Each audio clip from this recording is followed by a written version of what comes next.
Un saludo muy especial, mis queridos estudiantes de la institución educativa, la mejor de Huancavelica, ¿verdad? Daniel Hernández. Para cada uno de ustedes, un abrazo a la distancia. ¿Cómo están? ¿Tranquilos o intranquilos? A ver. Respuestas. ¿Cómo están? ¿Tranquilos o intranquilos? La respuesta correcta tiene que ser: nosotros los hernandinos siempre estamos intranquilos. ¿Y por qué estamos intranquilos? Porque resolvemos problemas, porque avanzamos al éxito, porque estamos preparándonos para un mañana mejor.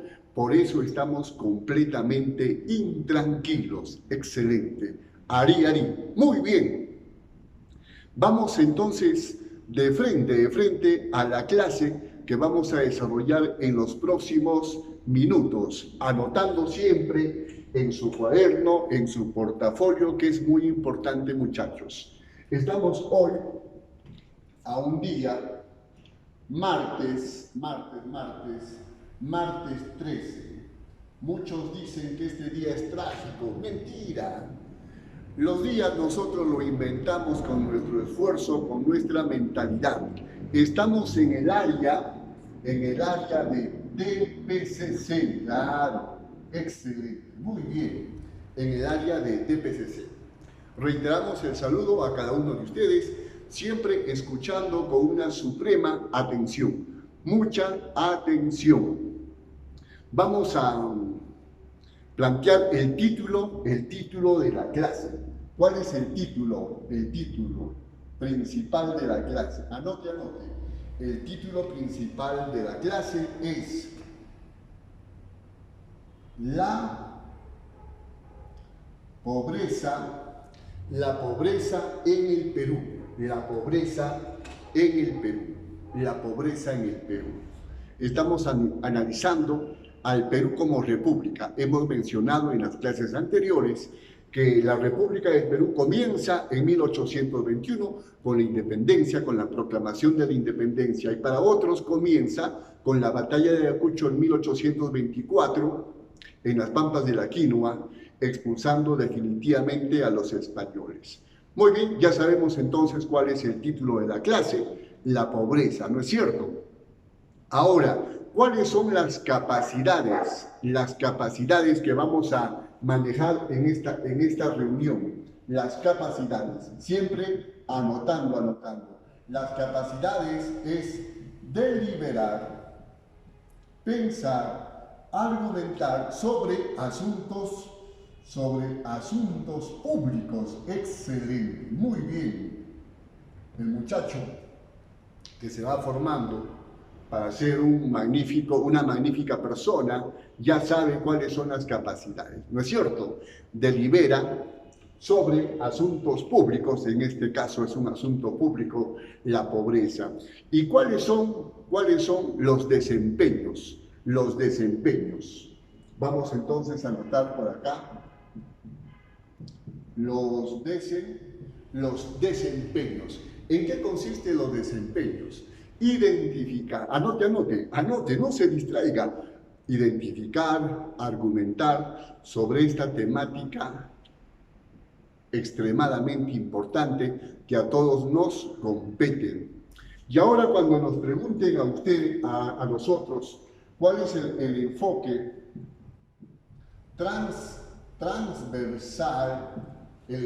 transversal? Tenemos que responder diciendo que está vinculado al enfoque de los derechos, al enfoque de los derechos. Y la otra pregunta importante es: ¿cuáles son los propósitos que tiene esta reunión, esta clase? ¿Cuáles son los propósitos? Reflexionar, entender acerca de la pobreza en nuestra patria. Muy bien, vamos entonces. Número 1, anote. Vamos a indicar en qué consiste la pobreza. ¿Qué es la pobreza? Es la ausencia, es la carencia de algo básico, esencial, elemental. Anote. La pobreza, repito, es la ausencia, la carencia de aspectos esenciales, fundamentales, que requiere una persona para desarrollarse. Perfecto, excelente, muy bien. Vamos entonces ahora con las clases de pobreza. Claro, la pobreza no es única, hay muchas clases de pobreza. Vamos, de forma inmediata, varias clases de pobreza. Si este es el número 1, acá tenemos el 1.1. Perfecto. Vamos entonces a hablar acerca de la pobreza material. La pobreza material. Anote. La pobreza, ¿en qué consiste la pobreza material? La pobreza material es la ausencia de aspectos físicos que necesita una persona, aspectos físicos, tangibles que necesita una persona. Ejemplo, la vivienda, pues, la vivienda. Si no es de nuestra propiedad, la podemos rentar, la podemos alquilar, ¿no es cierto? Que tenga lo prioritario, lo necesario para la subsistencia de una familia. Esa es una pobreza material, ¿no es cierto? También la vestimenta es material, la alimentación también es material. Entonces ya sabemos lo que es una pobreza de tipo material. Vamos a la siguiente, a 1,2, la pobreza económica. Pobreza económica cuando los recursos monetarios, el dinero, no alcanza el dinero para poder subsistir, ¿no es cierto? Entonces estamos hablando de una pobreza económica monetaria. Perfecto, vamos a la número 3. 1,3. La pobreza espiritual. Pobreza espiritual. Es la carencia, la ausencia de esos valores tan íntimos, tan profundos que tiene el ser humano, ¿no? Que tienen que ver con el alma, con lo más profundo que tiene el ser humano. Muchas veces nos comportamos como robots, aquellas personas que no tenemos un espíritu elevado de condolernos, por ejemplo, ante la desgracia de los demás. Vamos con la siguiente, campeones. Anote, muchachos. Ari, anotando. Vamos con la otra clase de pobreza. 1.4. Anote ahí. La pobreza mental. La pobreza psicológica. Así se simboliza la psicología. No vayan a pensar que es la hoz y el martillo. No. Esa es la pobreza mental, psicológica. Aquella persona que no tiene una estabilidad emocional, reacciona muy rápido, pierde los papeles, agrede, contesta, insulta, utiliza la violencia física. La pobreza mental, pues pobreza psicológica, ¿no es cierto? Uno cuanto más estudia, tiene que ser más sensato, tiene que estar más preparado para comportarse de la mejor manera. Vamos, la siguiente. 1.5. La pobreza deontológica. Deontológica. ¿Qué significa deontológica? No vayan a pensar que es aquella que estudia los dientes. No. La pobreza deontológica tiene que ver con, anote, con la ética y la moral. La ausencia de valores éticos y morales. Esa, la que nos enseñan nuestros abuelos, nuestros padres, la que se reafirma en la escuela, en el colegio, ¿verdad? Los valores éticos y morales. Por eso, pues, mucho delincuente, mucha corrupción, existen muchas lacras sociales en la sociedad, porque hay una pobreza deontológica. Vamos con la siguiente, la 6, la pobreza intelectual, la pobreza cognoscitiva.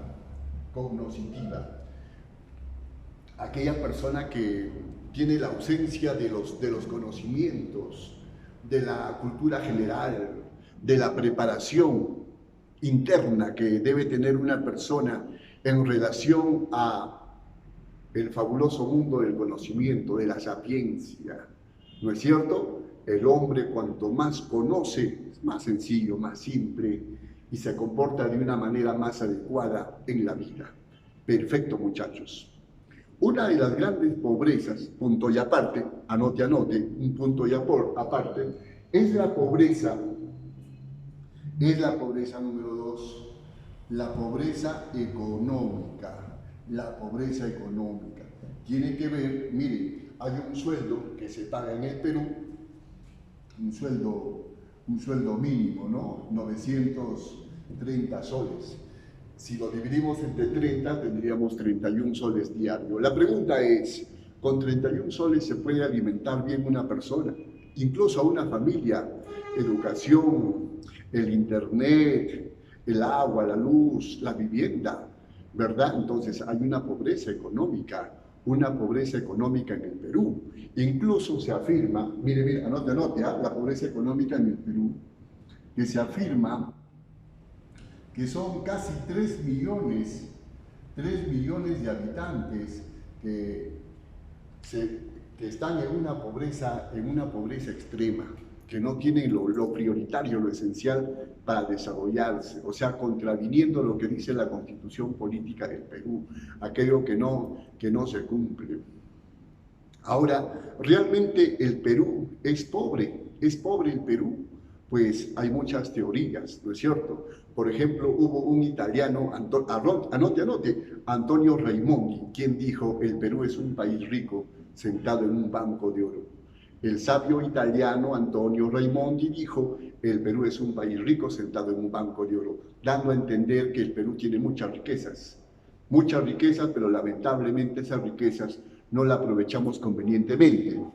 Me valgo de la Constitución Política del Perú, aquí estamos, la de 1993, en el título 3, a ver, Constitución Política del Régimen Económico, el artículo 58, solamente en el aspecto económico, Constitución Política dice: artículo 58, la iniciativa privada es libre, se ejerce en una economía social de mercado.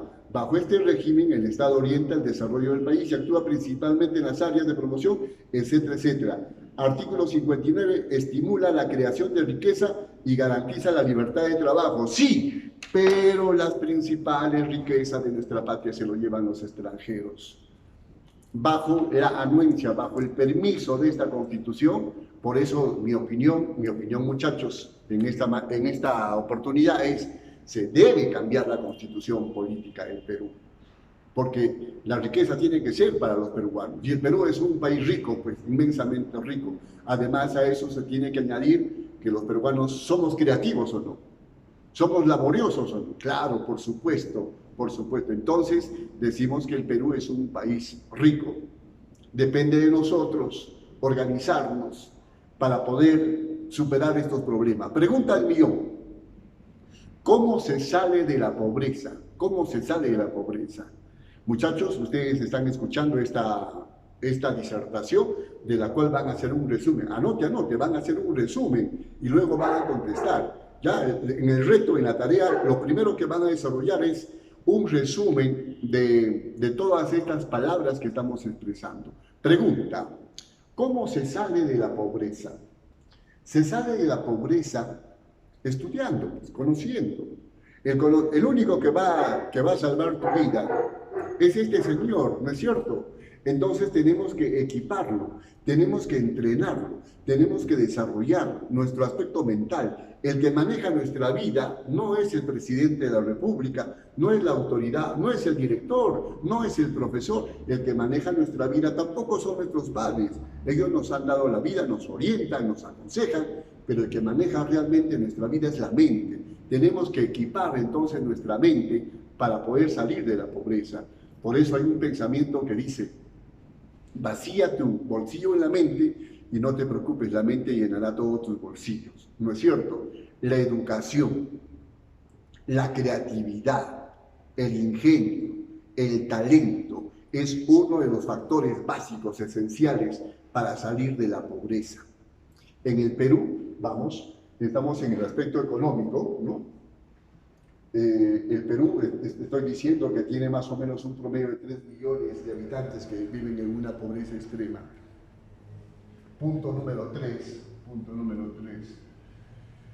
El Perú comienza en el aspecto económico en una pobreza monetaria en 1837. Esta es una pregunta de examen, ¿eh? Esto va a venir en el examen, muchachos. En 1837, ¿no? Sánchez de Orbegoso estaba como presidente, donde el Perú recibe el primer préstamo internacional de más o menos unas 50.000 libras esterlinas. Anote, 50.000 libras esterlinas, que al cambio, unos $50.000. En 1837, que a la fecha, al 2021, la deuda se ha disparado con todos los intereses. Hoy, esto era en 1837, hoy la deuda asciende, fíjese, asciende a más de 80.000 millones, $80.000 millones. Anote, muchachos, $80.000 millones. Ahí está. ¿Se debe a quiénes se debe? Al Fondo Monetario Internacional, al Club de París. ¿A quién más? Al Banco Interamericano de Desarrollo. ¿Ve? Al Fondo Monetario Internacional, al Club de París, al Banco Interamericano de Desarrollo. ¿Ya? Y a otros países incluso. Toda esta deuda asciende a $80.000 millones a la fecha. Entonces el Perú es un país adeudado, pues, económicamente. ¿No es cierto? Estos son los principales aspectos de la pobreza en nuestra patria. De nosotros, los estudiantes, los ciudadanos, depende que salgamos de ella. Ya que salgamos de ella, ¿cómo se sale? Con capacidad, con decisión, con orden, con planificación, con empeño, con entusiasmo. Para eso ustedes se están educando, muchachos, para que mañana ustedes sean el sostén de sus familias, para que puedan apoyar a sus papás, para que puedan hacer llorar a sus papás de alegría, de emoción, de contento. Ese es el deber de un hijo, hacer llorar a los padres, pero de contento, de emoción, de alegría. Muy bien, vamos con el reto. Reto número 1. Anote. Número 1. El reto número 1 es hacer un resumen de la clase. Número 1. Número 2. Sus padres, ¿cómo consiguen la economía para la casa? Repito la pregunta. Número 2. Sus padres, ¿cómo consiguen la economía para la casa? Listo. Pregunta número 3. ¿A qué se dedica económicamente tu papá? Explique ahí. Número 3. ¿A qué se dedica tu papá económicamente? Responda. Número 3. Número 4. ¿A qué se dedica económicamente tu mamá? ¿Qué es lo que hace tu mamá para poder conseguir unos centavos, los recursos necesarios para poder mantener a la casa, a la familia, al hogar? Número 5. Pregunta número 5. En el futuro, ustedes que deben tener 14, 15, 16 años, en el futuro, ¿a qué se dedicarán económicamente? Pero explique. La pregunta tiene usted que desarrollarla a través de una explicación. Tiene que fundamentar. Ya está. Número 6. ¿Cómo es la economía en Pampas? Eso me interesa saber bastante. La gente a qué se dedica económicamente en Pampas, muchachos. Ahora, debajo de esta grabación, ustedes en donde dice agregar algún comentario, ustedes ponen todos sus datos personales, ¿no? Nombre completo, de qué salón es, y respondan las interrogantes que hemos mencionado. Muchachos, muchas gracias por ver este video, por escuchar estas palabras, que se lo dedicamos con mucho cariño, y será hasta el próximo video. Como siempre, vamos a triunfar, pues. Ari. Nos vemos, muchachos. Éxitos, campeones.